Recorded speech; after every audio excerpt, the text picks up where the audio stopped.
Hey everyone who's watching the replay. I don't know why my camera's this weird here. I don't know what's this weird color. Sorry for all the ghetto equipment. I'm not very good at these live streams. Anyways, I guess we'll just have to deal with it. Maybe it's got something to do with the lighting in here. But it looks like I have some weird sepia kind of. Anyways, I guess all right, we'll just deal with it. Basically, today what we're going to be doing is, I hope everyone can hear me and all that stuff. It's a Saturday night. I got nothing on, and we're going to do a quick live stream. We're going to do some Q&A. We're going to talk about what's happening, probably for about an hour. Yeah, it should be pretty fun. So, well, I guess we'll wait for everyone to come in, and we'll start answering some questions. So, I've been having a pretty good time lately. I think we did a stream maybe a couple of weeks back. So tons of stuff has happened since the last time I did a stream. I finally got Bettas up available on the site now, which is really, really exciting because I've been wanting to get them up for a long time. So if you guys wanted to check out the Bettas that we got available now, you can check the link down below in the description. Some really cool ones in there, and I've picked out all the best ones for you guys. So that's happened. Another thing too is I've actually started to take out orders now to other shops and stuff like that. So that's been really exciting as well, finally getting some of the production or some of the fish that I've been producing actually out into shops, which is really, really exciting. Yeah, so there we go. One sec.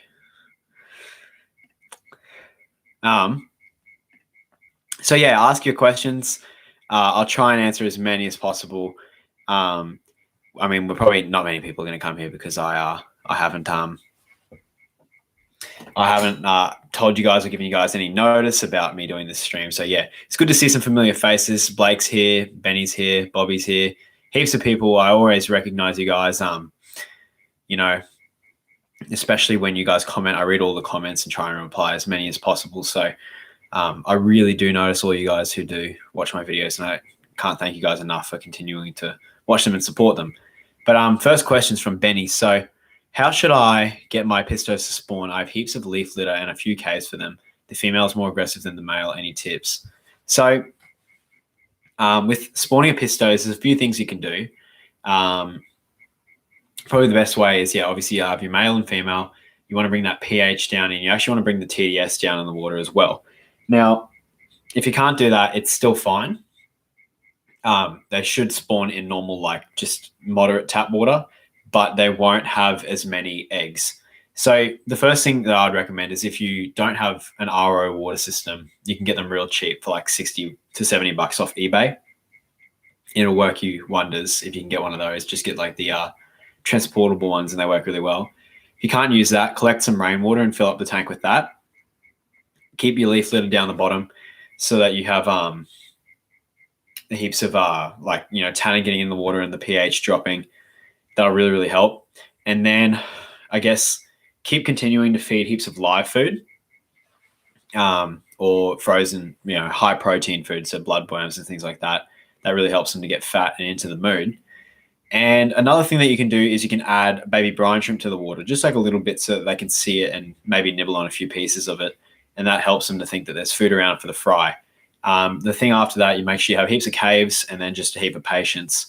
And then normally in their own time, they'll spawn. So if you just forget about them, you just leave them in the tank, go and work on something else. You're just going to come back one day and there'll be a bunch of fry around the female. Now, sometimes you also have to, the problem with the pistos and things like that is, because some of them are so inbred, the males, like for instance, my fire golds, when I was trying to breed those, I spawned them about 5 or 6 times, but the male was just terrible and he never did his job, and they were always infertile. So the female would just eat the eggs. So, I mean, sometimes you just have a dud pair and then you don't get any fry. So sometimes you have to, experiment with a few different pairs and things like that if you're really, really keen on it. But they're a great fish to breed. Actually, if you're on small scale, they're a really, really good one for profit. So if you have like a couple of tanks, they can be really, really good for you, because you can sell them for like $10 each, and you can make like 30 to 80 in one batch. So that's my advice. I hope I could help. because I know you've been breeding a ton of rams, Benny. So that's really, really good, especially for someone that's so young. Hey, from the UK, love your work. Thanks so much. Cannot wait to see you do a video on how to make the pleco caves. I keep forgetting. There's a bunch of videos that I keep forgetting to do. I mean, I've just brought an editor on, if you guys haven't noticed. His name's Kobe. He's been doing a great job. He's been doing a lot of editing for me. And it's been giving me a heap of time to step back from, like, first of all, to focus on recording better content, but also to buy back a bit of time so that I can work on the other side of the business, which is actually producing the fish. And that's where a lot of the content comes from. So there's a bunch of those videos that I've still got to get around to creating, but they're definitely on the way. So it's not too hard. And you guys are probably going to be watching the video and be like, wow, it was just a pottery lesson, but that's basically all it is. So yeah. How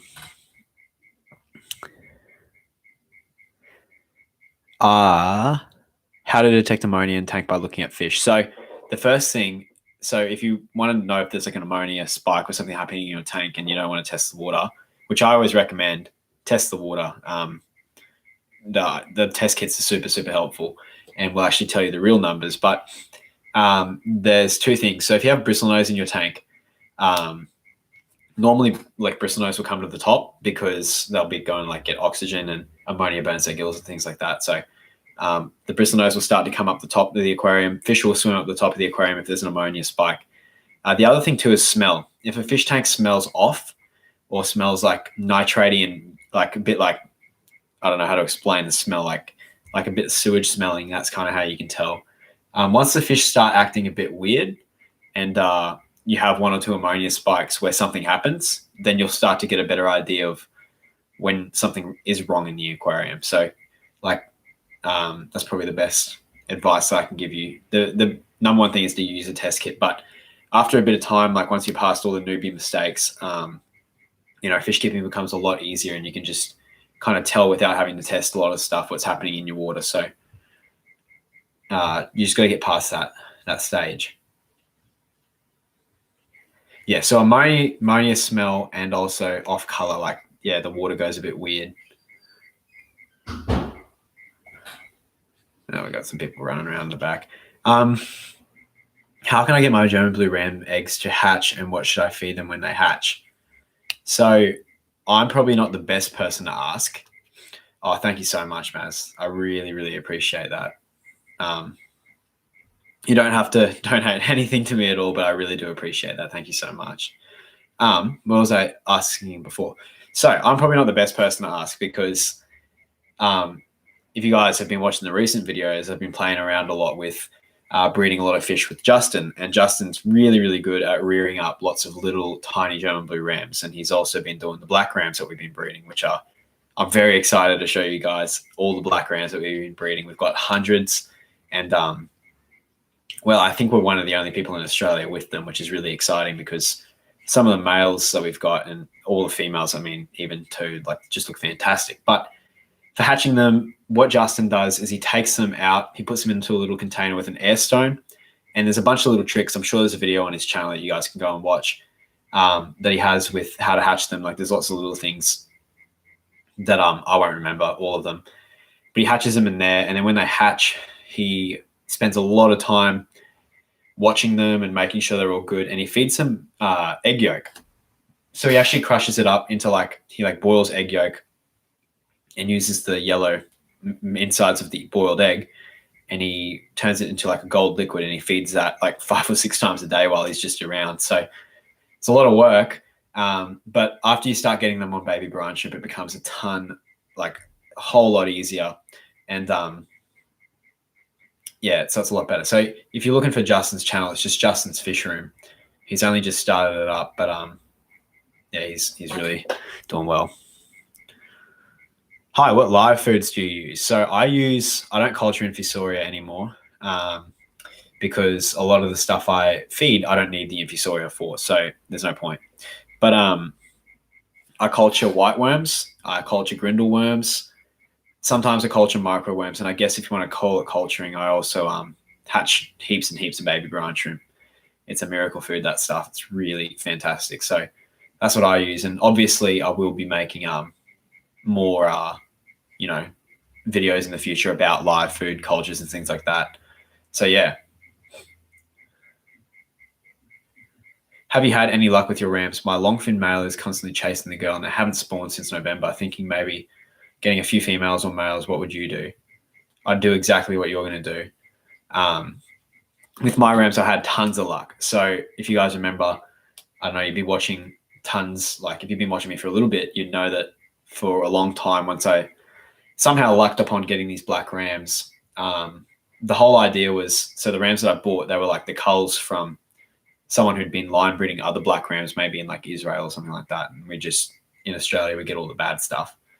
So I just I took a chance, bought these black ram. Well, they were black rams. I didn't even know if they were black rams. They looked like blue rams. They just looked a little bit different.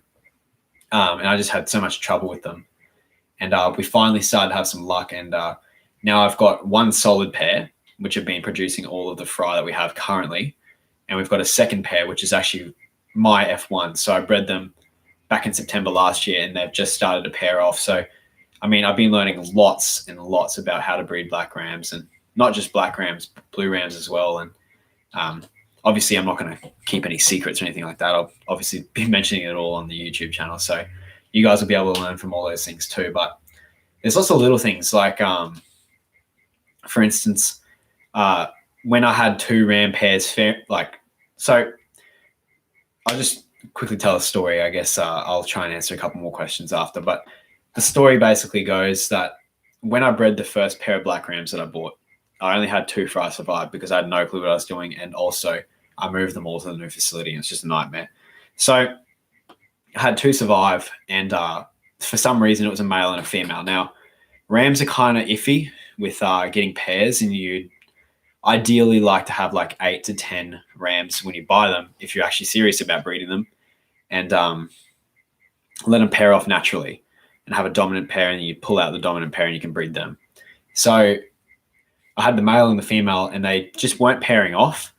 So what I decided to do was I threw them into a separate tank by themselves, and I added like 4 or 5 really small German blue rams, because basically the black gene for these guys makes them appear, I don't know, like more enticing. So the female, if she was going to breed, she'd go for the black male, and same for the black male would go for the female instead of going for another blue ram. That was my thoughts. And it actually worked really, really well. And I've been using them as dither breeders, the blue rams. So I throw a bunch of blue rams in with the black rams, and the black rams will fight off the blue rams and form a good pair. And then what you can slowly do is take the blue rams out and just leave like some prey-cocks in there, and you've got a bonded pair.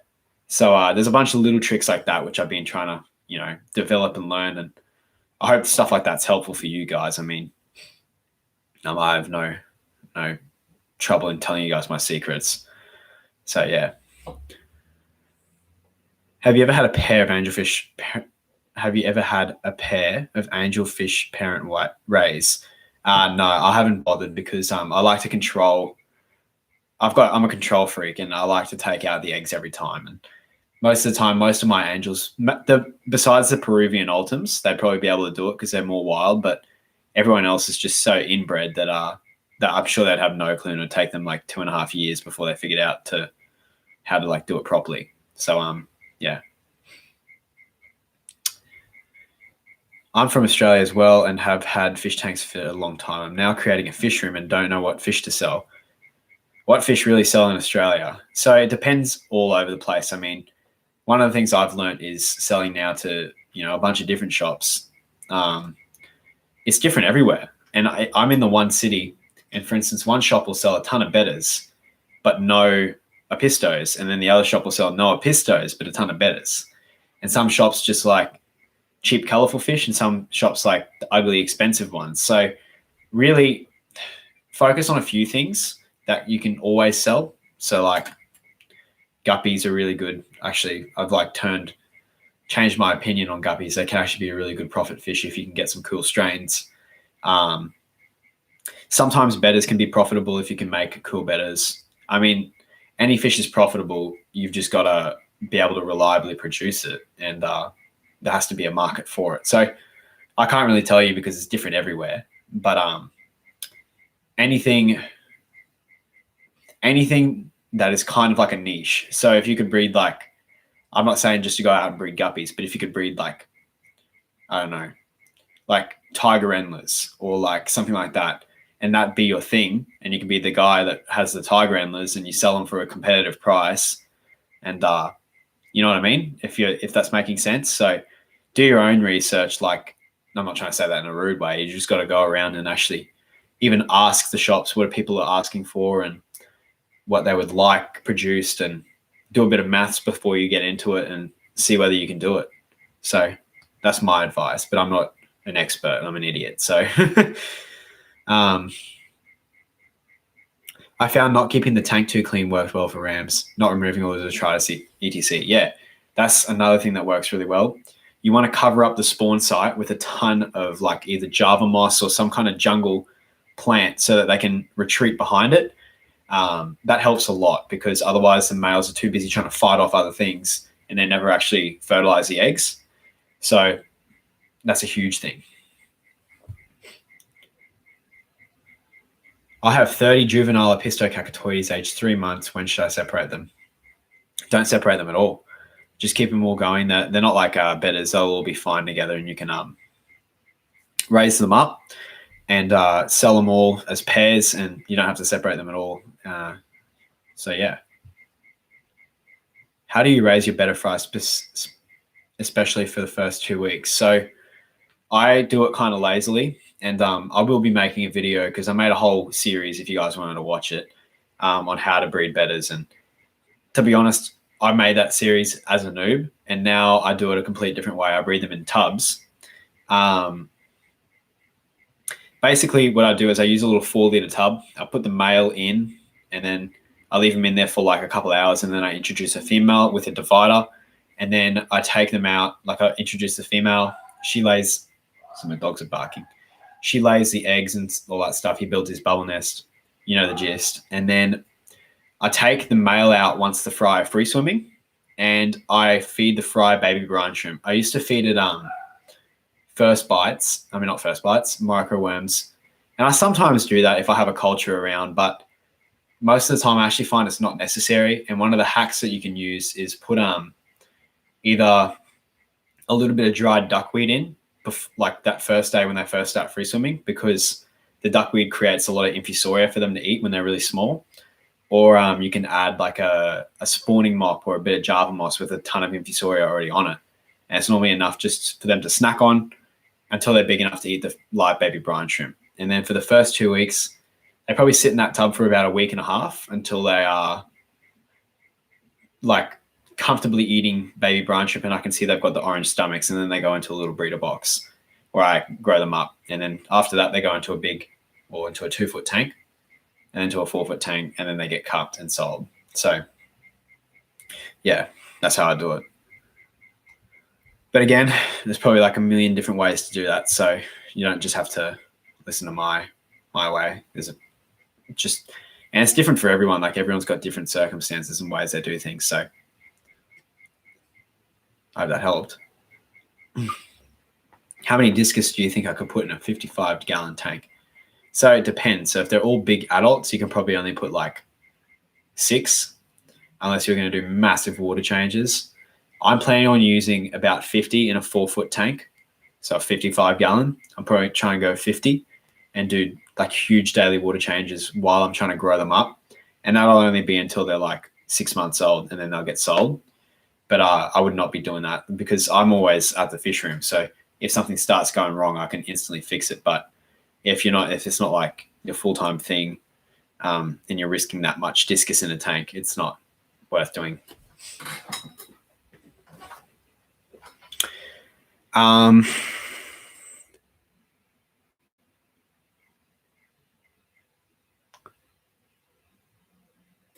We got my Betta breeding always fails. Any advice? So one of the things that happens with Bettas is that a lot of the time it takes like a few attempts for them to figure out what they're doing. And the way it works is like when I do it, like it might look like it on YouTube, right? I'll add the male, I'll add the female, and then they'll spawn straight away. Most of the time, I'd say like 50% of the time it works straight away. But the rest of the time, what happens is they don't spawn. Like I introduce a female, she's not ready. They don't spawn. I take the female out for a day and I just redo the process, and then she might spawn the second time or even the third or fourth time. So my advice is just to take them out if they don't spawn after like 8 to 10 hours, and then reintroduce them and just keep going. I wouldn't go past maybe 2 or 3 attempts, because what happens is, your male's in there. He's not really eating most of the time, and you're going to stress the male out and you're going to cause problems. So one of the things I did at the start was I burnt out my breeding stock by breeding them every 2 weeks. It's not fair on the fish, and it's not healthy for the fish either. And, I've lost fish doing that. So, just pace it out. Like you're obviously not going to probably try and like breed a million like I tried to do. But,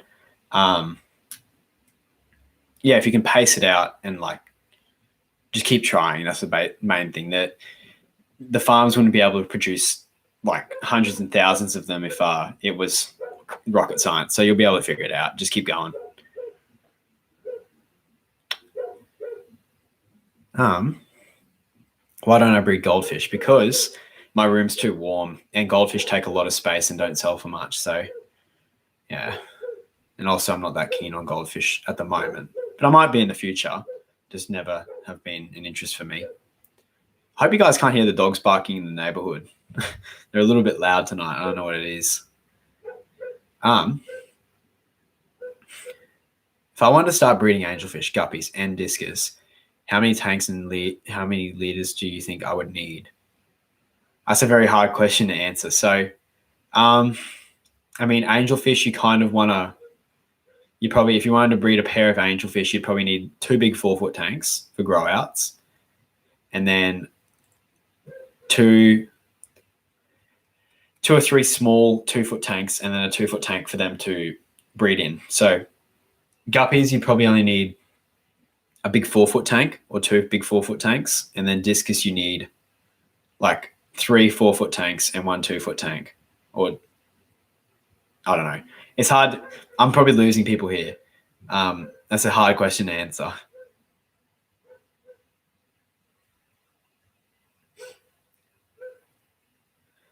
Have been going back and forth on both for ages. I don't know what we're talking about.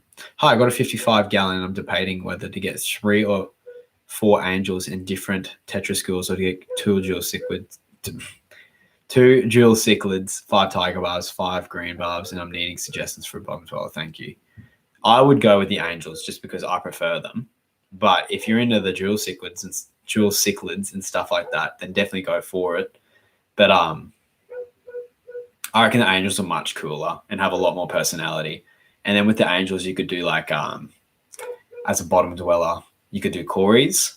They go really, really well together. The angels won't bother the cories, and the cories won't bother the angels. So get some cool cories, maybe get like 2 types, get like 6 of each type, and run 2 different schools of cories in your bottom of your tank, and it'll be really, really cool. But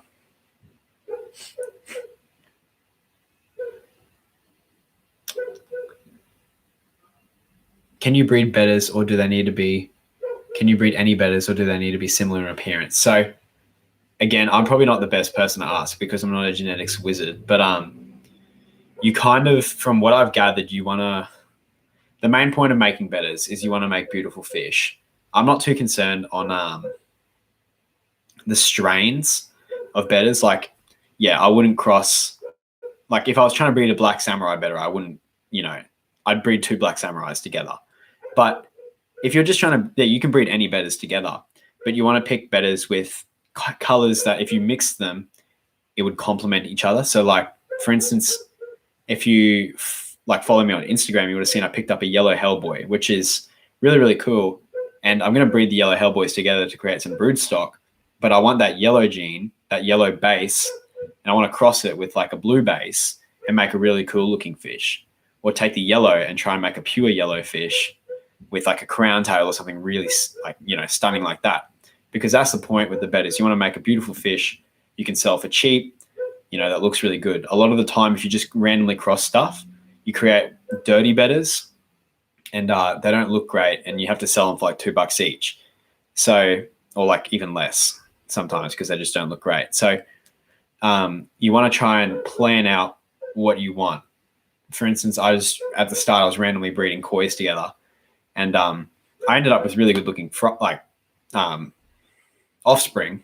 You can see them all on the website, and those are the best ones, like heaps of cool like Nemos and stuff like that. But I got a lot of just like plain ones as well, and that was just from me like not doing a great cross, if that makes sense. But on the other hand, I've got this blue marble spawn coming through with like my blueberry kois, and it looks fantastic. There's not a single fry there that looks bad. So yeah.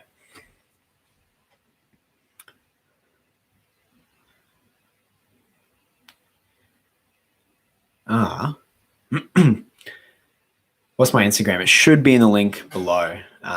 It's just keeping fish simple. See you, Benny. How often do angels really breed? So I'd say every 2 weeks. It's like every fortnight. If I was going to plan out for my angels to breed, I'd say every 3 weeks. I've had pairs. Most of the time, a pair will go like 5 or 6 times, like every 2 weeks, really, really hard, especially a young pair. And then they'll burn out, and they'll probably stop for about 2 or 3 spawning cycles, which is kind of scary. But they'll stop, take a break, and then they'll get back into it. So I'd say every 3 weeks you'll have new fry.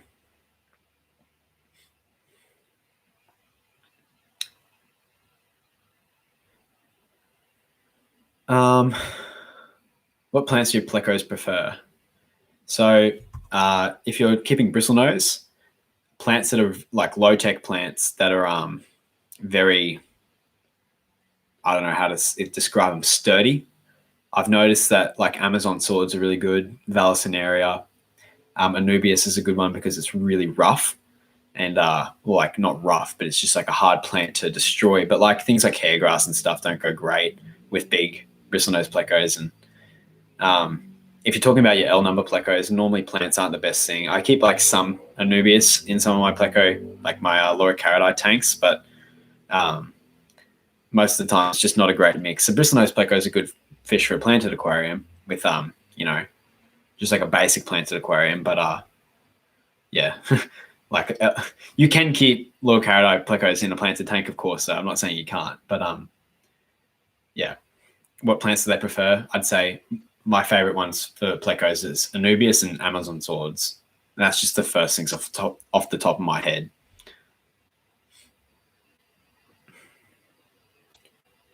Thoughts on Jack Dempsey? I'm not that big on them.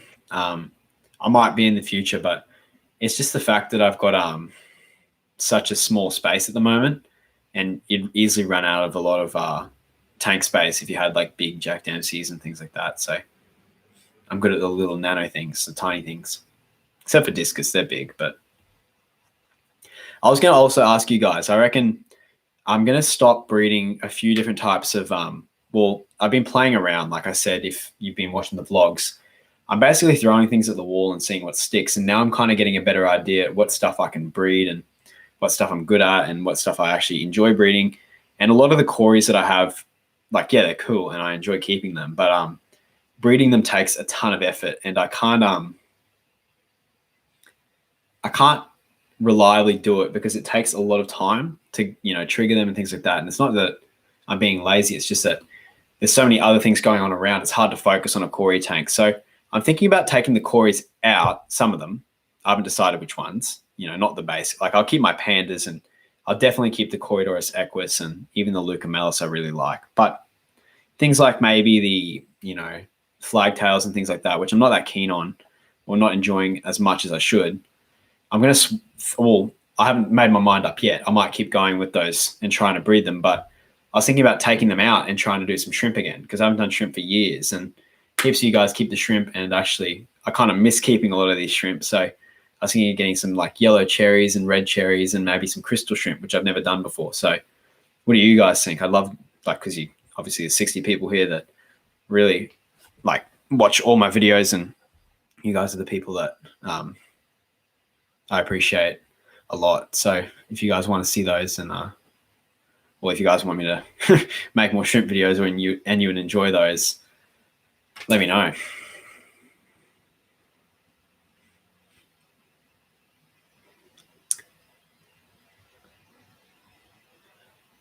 Hi, I've watched all the fish room videos and the rest, just looking for tips or an update.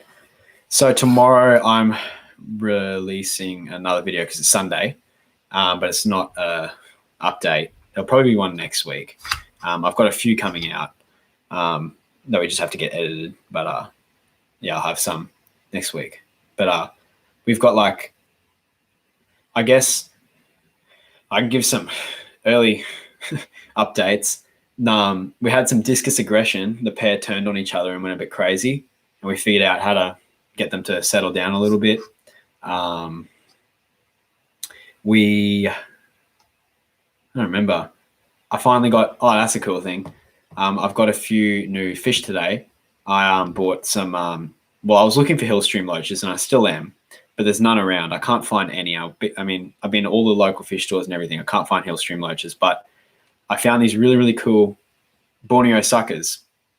And they're not the standard Borneo suckers. They're like a zebra Borneo sucker. And I just couldn't resist, and I had to buy them, and I got 14 of them to try and breed. And so I'm playing around with them. There's a video coming out for that as well.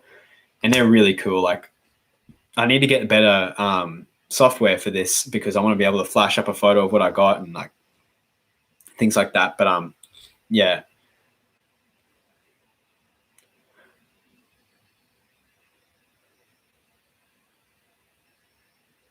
I think there are a lot of people around who have wanted to try shrimp and haven't, because it's a bit scary. So it is a little bit scary, but I mean, I've got all the things that you would need, like a steady environment. I'm there all the time. If I do shrimp, I'm gonna get shrimp substrates and do shrimp only tanks, and I think I should give it a go. And I mean, I miss seeing the little cute faces around in the aquariums, and I think they're a really, really cool species to add.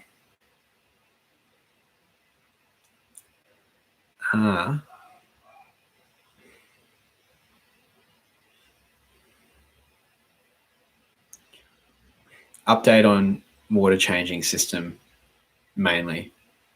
So yeah, okay, I'll have to do, I guess, a video on how to do that. My auto water change system is a bit funny. It's not like a lot of other people's, because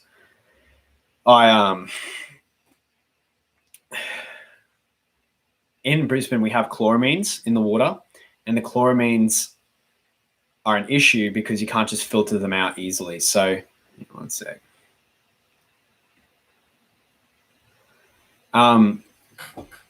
You can't filter them out easily, chloramines, because they're so intense and they're such a strong chemical that a lot of the filters actually can't, like a lot of your carbon block filters and stuff like that, the standard ones aren't able to take them out. So my auto water change system, I take a bunch of tap water, I put it, oh, my camera's doing the weird focus thing.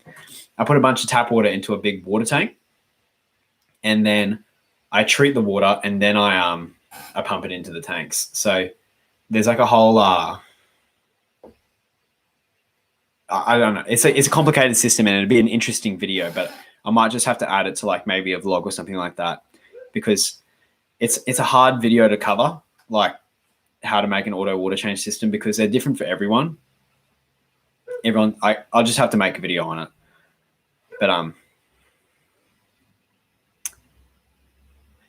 will I get an outdoor pond? Do you have koi carp or other fish? No. So I don't have kois or any of that kind of stuff. Justin does though.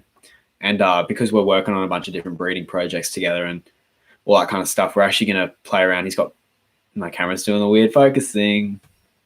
We're going to do a bunch of breeding like projects outside. The thing here is that it does get quite cold during the winter, and a lot of the fish that I keep won't be able to live outside in a 10-degree pond overnight. So we'll have to plan it out a little bit. We were thinking of doing something cool like honey blue eyes, or something a little bit fun, even guppies and things like that, if we could try and do those, or grow out some Corydoris, and the pines would be really cool as well.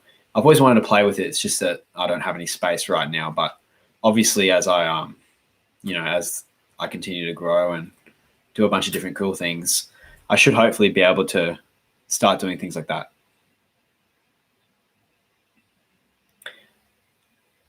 I bought 6 angels off you around New Year's. They've grown so well. I have a pair from before I bought them that seem not to fertilize the eggs. And any suggestions? Oh, I thought you were going to say that mine had already paired off for you. I got really, really excited. Now, they'll pair off soon. Mine, if you have those angels, I've got the same batch at home. So that's really cool.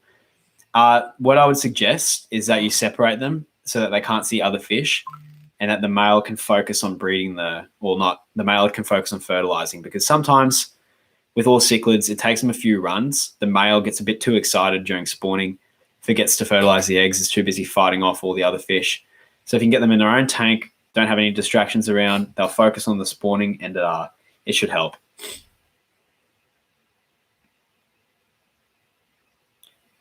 But thank you so much for getting some angels, by the way.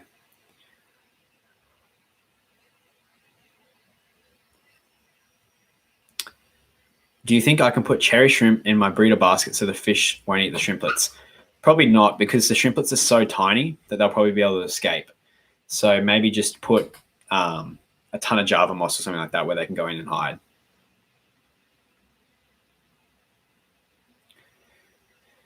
How do you get your Betta water ready for breeding? So I only throw the Indian almond leaf in there.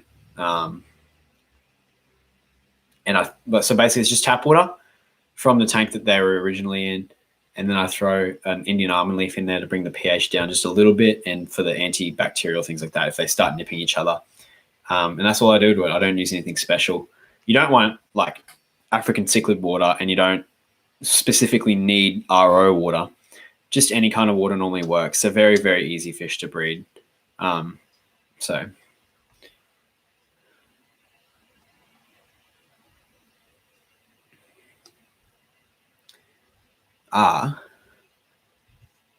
Any plans to delivering to North America? I get this question so many times. I get it all the time in the comments, and it is one of the most frustrating things. Unless shipping becomes weirdly like quick and I could somehow do it, no, probably not. But unless I was in the US, you know what I mean? So I can't ship fish to the US from Australia. It's too tricky with the imports, and it's actually really, really expensive. And I won't be able to do that. I can only ship fish to a couple of states here in Australia, and which is annoying because a lot of you guys are actually all from the US that watch my videos. It's like 6% of people who watch my videos are in Australia, which is like nuts. Hey, it's only 6% of us here are Aussies. But I wish I could ship fish to the US. I'd be, shipping them everywhere. And I also think the postal services in the US are a little bit more reliable and quicker than they are here in Australia. But I know it's annoying, and I wish I could, but I can't. You could breed cherry shrimp with celestial pearl danios in one tank. You definitely could. I was thinking of doing endlers though, maybe. But the big endler females might be able to eat some of the shrimp. And the thing that I like about keeping endlers on their own is you can salt treat them, but you don't want to put salt in like the shrimp tank because it's just not going to work the same. So do you have a water changing system, or do you use a bucket? So all my tanks are on automatic water changes. So I don't spend much time changing water or using buckets. I only use buckets on my discus tanks, only on the breeding tanks. I don't use it on the grow outs for the fry. So my breeders get RO water. No, come on, camera. And the rest is automatic, which is the best thing in the world. Like, I can't stress enough how good having an auto water change system is. It's really, really amazing. I also quickly wanted to just say thank you to everyone who's come onto the stream. I'm surprised there's this many people here. Most of the time, like, I don't know, it's completely shocks me how many people there are that watch these streams. It's so good.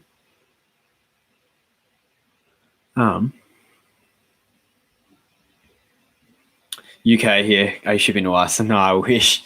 I really, really wish. I can only ship to Australia. Sorry, guys.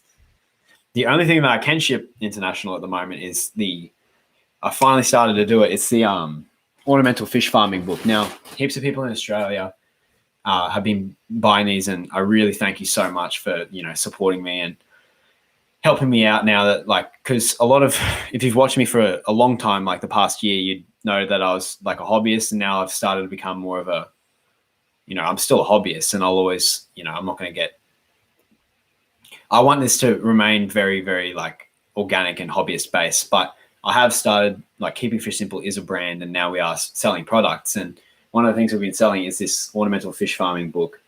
And I've said it in previous streams. I've probably said it in the past 10 streams that we've made, but this thing is literally my Bible and has helped me with so many things. You can see Bobby here. He's been helping me with the moderating on these streams because we've got heaps of people coming into them now. And he said to me that he bought the book, and I thank you so much for buying it. But he said that every time you open the page, and it's so true, you open to a new page and it's something super interesting, it goes into extreme depth. You don't feel like you have to buy anything. You guys watching these videos, liking them is more than enough. The reason I'm mentioning it is now that we're doing international shipping. So in Australia, I think shipping's maybe $10, but overseas it can be a little bit expensive just because it's a massive, thick 2-kilogram book. So I think shipping overseas is $45, but the book's only $30. So I mean, for $70, I'd still pay $100 for this book. I'm not even kidding. It's a really, really good book. So, the contents, I'll just read out some of the contents. So it goes into extreme depth. If you guys are serious about breeding any fish, I'd highly recommend using this. It's just got really good principles because it's written by a guy from South Africa who ran a fish farm, and then he came over here to Australia and set up another fish farm. And it's just got all these secrets in it. So he's retired now. He doesn't run the fish farm anymore. I think there was some issue with water quality, something like that. I don't know. The water management system changed in the government, and then they couldn't run the fish farm anymore, which is terrible. But it's got, care of eggs spawning, care of pre-feeding larvae, harvesting, packing and shipping, growing to sellable size, marketing the fish, how you should market them, how you should plan the breeding. It's insane. So if you guys are interested, it is down below, but it's an awesome book, and I use it all the time. And one of the things I've been saying is, if you don't buy the book, don't feel like you have to at all, because I'm actually using all the things I learned from that book in my videos now. So you're going to get it over a long period of time, all the information for free anyways. So the book's just nice to have. My angelfish laid eggs yesterday. Both parents are still fanning them. Should I leave them to raise or follow your method? Depends.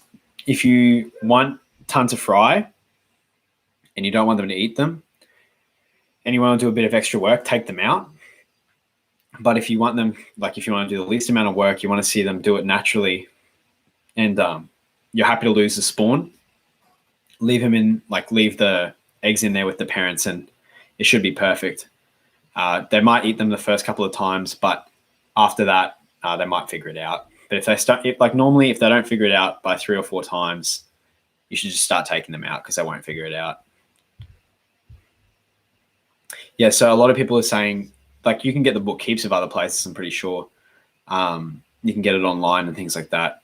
I think there is an ebook version of it, but it's a bit weird. Everyone's been, I haven't looked into it, so I don't know. But everyone's been telling me that, it's in different parts. So you have to buy all the parts to get the book, which is kind of silly. So it adds up over buying, 8 different books.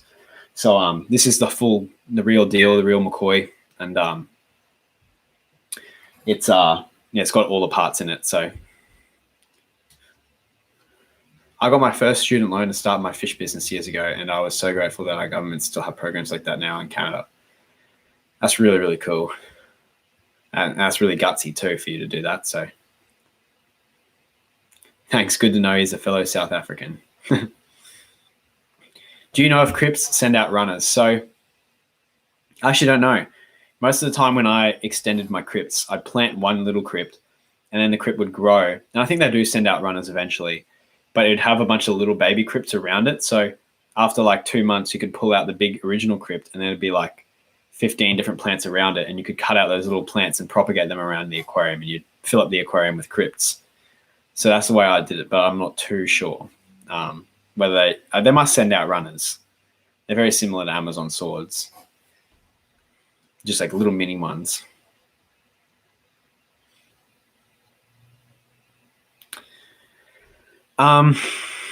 What other questions do we have?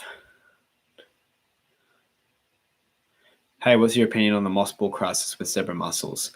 See, I've heard about this. Now, I'm not too sure. Like, I don't have an opinion, because I don't know what's the deal. But I did hear about something happening with the Marimo moss balls. Is it the ones that are going, like, I don't know, the demands remain the same and they can't produce as many because of these things. So I think that's what's happened. I'm not too sure, though. So don't quote me on anything. But I don't have an opinion. Like, my opinion would be if it's bad for business and no one's getting their moss balls and the price of moss balls is going up, then that's bad. That's my opinion.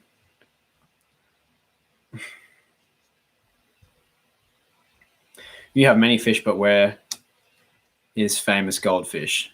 I don't have any goldfish at the moment, do I? No. I'd love to get some, but I need some more space. I'd love to know what your favorite fish that you've kept is, please. So this kind of changes all the time. I can give you like my top 3, and my top 3 is going to be completely different from what I said 6 months ago, which is, in my opinion, really good, because that means that I'm enjoying the hobby. My interests are growing and changing all the time. And I find it like I'm never going to stop doing this hobby, I don't think. I seriously doubt it, because the way I enjoy it kind of goes around in cycles. So I'll be interested in one thing and then I'll do it, and then I'll get bored of it and then find something else to be interested in. There's just so many things I still want to do. And for instance, like I was keeping cherry shrimp. I went off to cherry shrimp. Now I want to go back into them. You know, who would have thought? I wasn't interested in bettas a year ago, and now I've got like heaps that I've been breeding. So my top 3 favorites, number 1's definitely going to be zebra plecos. They're a boring fish to keep, but I love the color. I love the fact that, you know, they're like not a beginner fish, and they're something that I've always wanted to keep. I mean, the fact that they're rare is really cool too. And I've got like a weird collecting bug. I think most of the fish people do. So, you know, I can't help but collect things, and zebra plecos is like number 1 up there. So that's not my number 1. Number 2, 100% is discus. Discus are incredible. They're like little water puppies, and they show so much personality, especially watching them breed and things like that. They're absolutely fantastic. So discus has to be number 2. And then number 3 would be like a tie between, I don't know, I really like the cichlids at the moment, the little, like the dwarf cichlids. So either apistos or rams. I've really enjoyed breeding the black rams. I like the challenge. Well, I love having the challenge, and, you know, I haven't gotten there yet, but we have secured like a couple hundred like ram fry that are going to hopefully grow up into big adults, and that's going to be our brood stock, and then we can line breed them to make, you know, the perfect midnight rams, hopefully. But that's been mega satisfying. I mean, I went through every single ram beginner mistake, and it's really rewarding to be where I am now with, like, you know, me and Justin have created like 500 rams at this point, like just black ones. They're not the black ones. Like there's some golds and things like that, and they're different grades, but they're doing really well. So, HC Aqua's in. I've seen you've been breeding the black rams as well. So, how are the black rams? I'm getting more golds than blacks recently. So it is funny. We don't know completely yet. We're 95% sure that we're getting golds and that we're not getting just like blues and blacks, because like the rams, there's clearly blacks and there's clearly a light colored one, and we think it's golds, but we have to wait like probably another month until they're fully grown and under good lighting to actually see whether they are golds, but we're pretty sure they are. We're getting a 50-50 ratio, maybe 40% gold and then 60% black, and that's because we've crossed 2 blacks together. But our F1 generation, we've got 2 black rams together, and we think that they're going to be really, really good. Now, I'm not the expert with the genetics, hopefully we'll get like Justin on one of these lives and he can hopefully answer a couple of questions about the genetics of these things because he's really good at that. But we've got like a whole breeding plan that we're going to try and execute on how to make black rams, which would be really cool.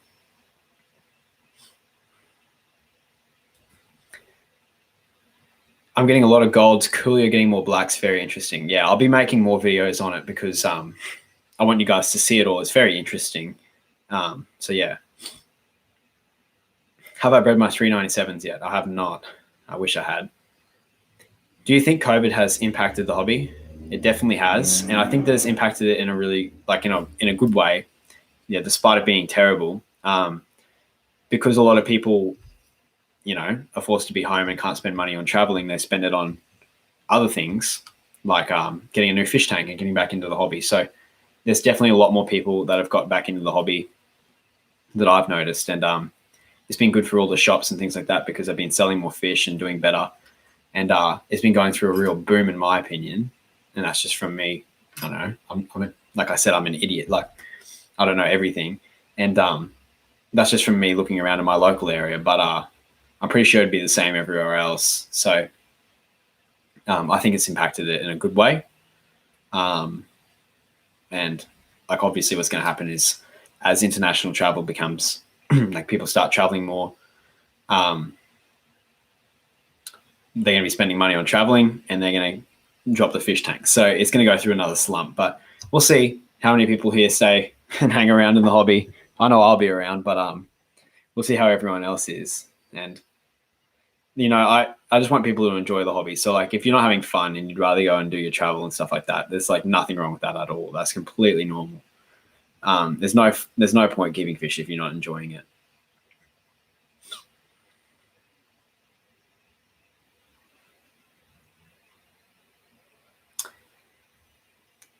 Aqua Marie, hello, fellow Aussie fish keeper. Definitely looking forward to seeing more black rams.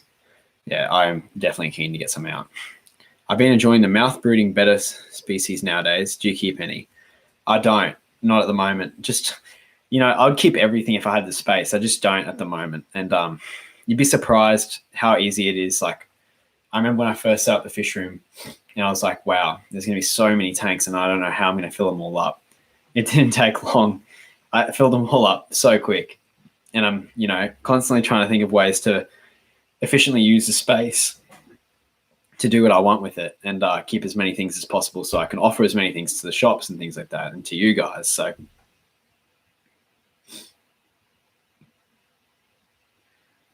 oh,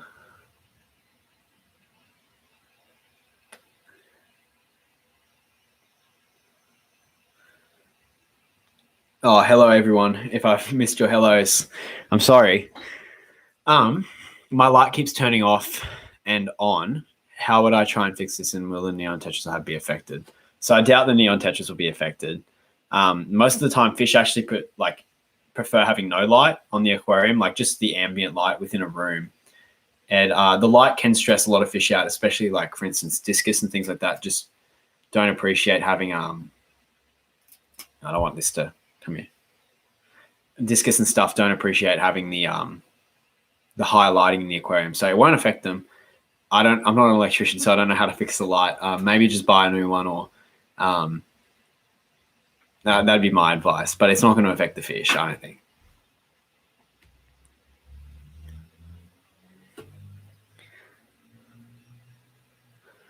I was very charged and excited about the hobby when I was younger, and I've started and stopped. Do you feel good about the advice you give out?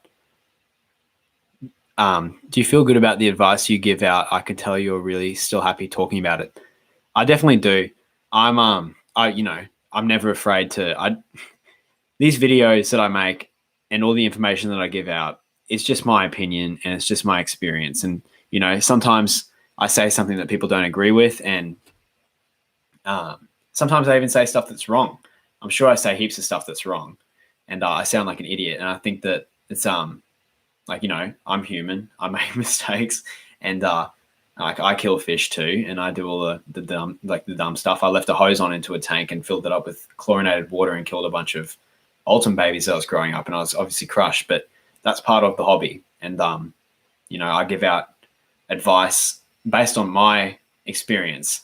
And sometimes it's not the best advice for some people. And I always just say, like, to take all advice that you hear from anywhere with a grain of salt. And I mean, try and get as much information from as many places as possible, and you know, make your own assumptions from that. Like, there's no set rules here. Like, everyone's experience with keeping fish is going to be different. My advice is take the information from everyone, choose what you want to like listen to everything, but and try and absorb it. But the only way you're going to actually learn is from experience. And you've got to like I've talked about it heaps, but you have to almost like weirdly serve an apprenticeship with a lot of the stuff you do. So, you know, you have to make the stupid mistakes, and that's just part of it. So yeah, I'm sure I've said tons of stuff that's wrong. I mean, you know, I'm no saint, so I don't know everything. And all I can do is, you know, help you guys with, yeah. Like someone's just said, you don't say anything that is wrong. There are just 1,000 different options on the same thing in this hobby. It's exactly that. So yeah.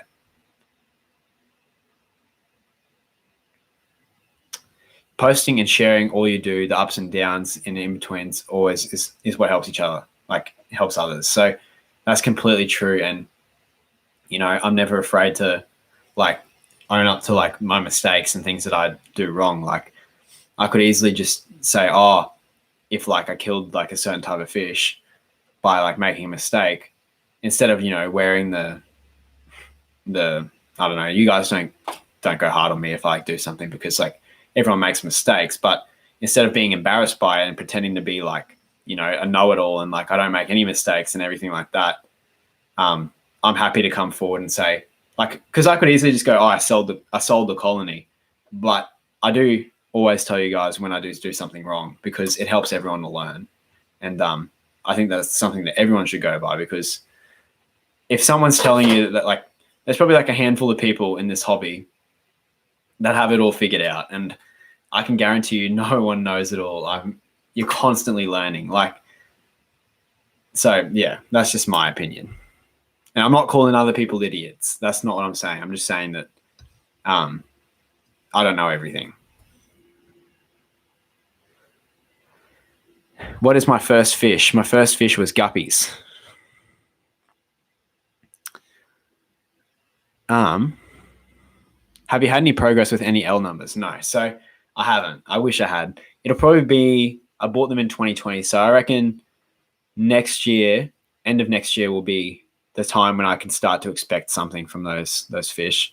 They're a long-term thing for me, and they're like not a thing that I'm doing for profit. They're an enjoyment thing for me. So especially the 46s, I think they're going to be like a big focus for me moving forward. I really want to breed a lot of those guys, and not like for money. I just genuinely want to breed a ton of a really, really cool rare fish. I don't know. It's just, it'd be super satisfying. It's not like breeding guppies or angelfish. It's just, you know, waiting so long and having to be so patient, and then finally getting somewhere. You know, I really, really want to get there and make a ton of those.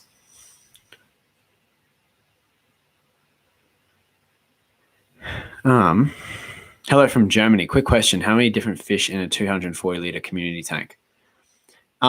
There's no real answer to that question. So you can do like a ton of, like, you can do 15 different things in a tank. It just depends on what goes with what and how many things you can like stock, like how many fish can be stocked in that tank. So there's no real answer. You kind of just got to like go by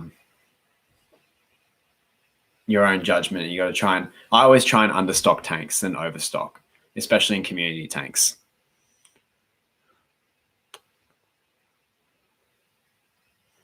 Do you think discus are bad for a starting breeder? I would say yes. Before breeding discus, I'd breed like angelfish and try and just get an idea on how to, you know, the simple things like hatch baby brine shrimp and things like that. But discus, if you've watched all my videos, like, that's another thing I could have just hidden from you guys, that I made a huge mistake with the discus and I lost almost all my fry from just not knowing about flukes. So there's a mistake that you guys don't have to make now. But one of the things that you have to like learn when you start breeding is how to hatch baby brine shrimp and things like that. And discus, don't get me wrong, like they're a tricky fish to keep because of like they're just sensitive and they're constantly, they're up and down and they're a full-time job.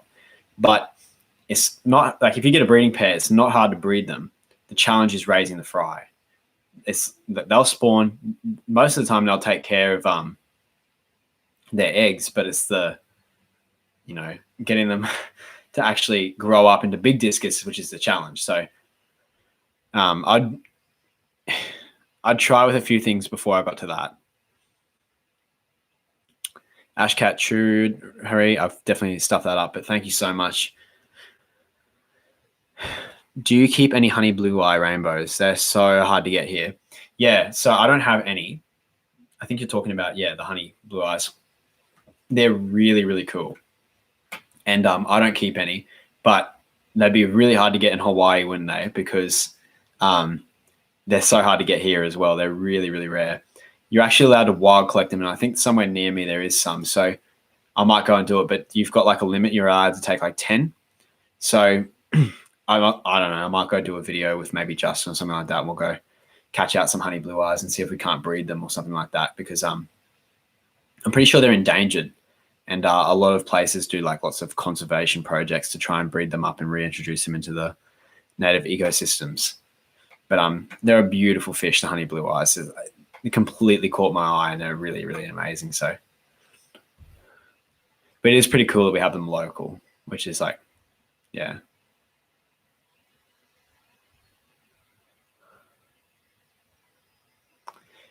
I'm thinking of getting an angelfish. Can it be kept alone? It definitely can.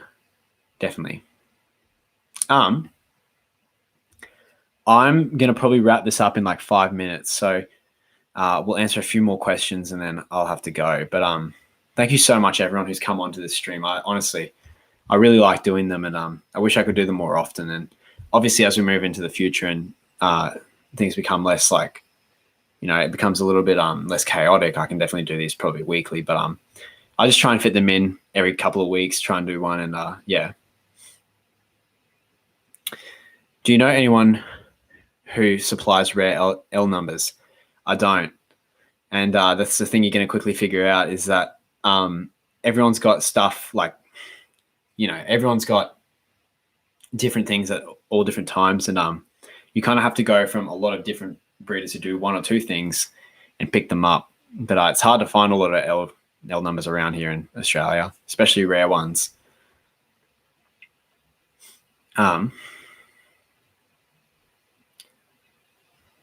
African cichlids with barbs, I probably wouldn't just and I'm obviously, I've got no, like, I've never done that before, so I can't recommend, but I just would probably avoid that.